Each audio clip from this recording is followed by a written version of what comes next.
Hello, Steve Arts 89. Well, The House That Would Not Die. The title alone makes this film just worth reviewing and just, validates its whole existence because it's just the best title. It's a 1970 film, made-for-TV movie, supernatural film starring Barbara Stanwyck.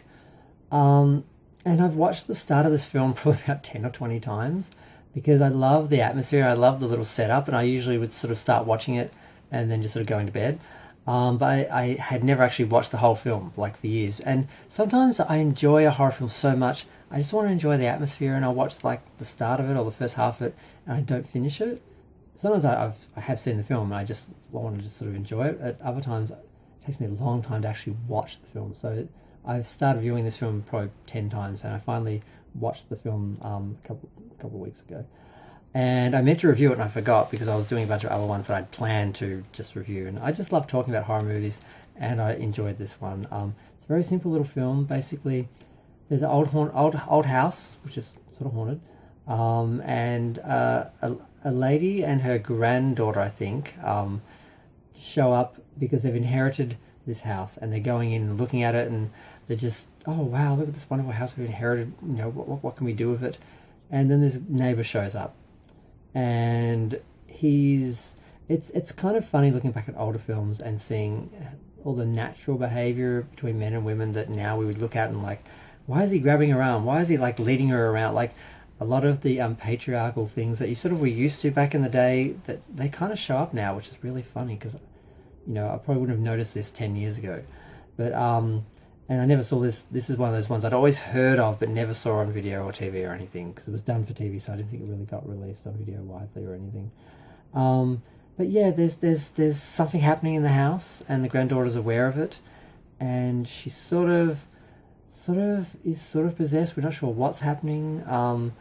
It's kind of reasonably well staged, not so much well shot. It's very much a TV movie. There's no real mood lighting or atmosphere or anything. It's very much just straight lighting and straight photography and everything. But Barbara Stanwyck is amazing, of course. The younger actress, I think her name is Kitty Wynn. She's not as good, but she's interesting. And there's of course a boy interest because the neighbours sort of come over and introduce themselves, and they sort of have a sort of party so she can meet people, and they automatically set up, I think one of the guys is a teacher, and he sets the girl up with one of his students and that, and they have to uncover the history of the house, so they have to go into the town, and they're researching it into the libraries. It's just really fun and well done, and I'm not going to give away the ending, but yeah, it's just a fun film. I'm just glad I finally watched it after all these years. Because I think I was worried that it would not be a good film, like that wouldn't end well. Because sometimes you start watching a horror film and the setup is really good and it'll go along for a while, and then it just sort of becomes a mess and kind of ruins itself. And sometimes I will be just sort of enjoying watching a film just to enjoy some of the atmosphere at the start of the film, even though it sort of doesn't end well so... And I was afraid this might be one of those films. But overall, they maintain it all. They keep it all pretty much within the house and within that sort of legend that they're sort of exploring. And they sort of, they discover, like a lot of ghost stories, there's something that has to be uncovered or revealed to resolve the problem. And they pretty much do it all, and it works. And I enjoyed it. And I'm just glad I have a video that, is a review of, The House That Would Not Die, because I just love that title. I mean, like I said, it just validates everything. It validates this whole existence, this review, everything, because, I can create a thumbnail that says The House That Would Not Die. This is great. But yeah, it's a good little ghost story.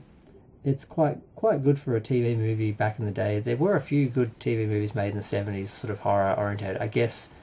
And this is well before Halloween or anything as well, so I'm not quite sure why they were happening, but they seemed to just be a thing for a little while there, and a lot of them didn't get the release that they sort of deserved, and now they're sort of showing up in places like YouTube and stuff like that, where people have sort of had an old recording that they've now put online and stuff like that, because I don't think this has an official release. I haven't seen it, but yeah, they're just really good, and I found a few here and there, and they always have these awesome actresses and divas that wouldn't be getting the big roles that they should have been getting anymore, but they're still just as great in these little films, and there are a lot of them.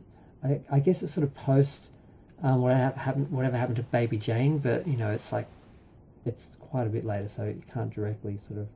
I'm not sure. I need to research this little period and this sort of little cottage industry of made-for-TV horror movies in the 70s and work out exactly what they're about. But I'm going to go. I'm still talking. It's been 5 minutes. Feel free to share, like, comment, subscribe. Let me know what you think. Have you seen The House That Would Not Die? I just love saying The House That Would Not Die.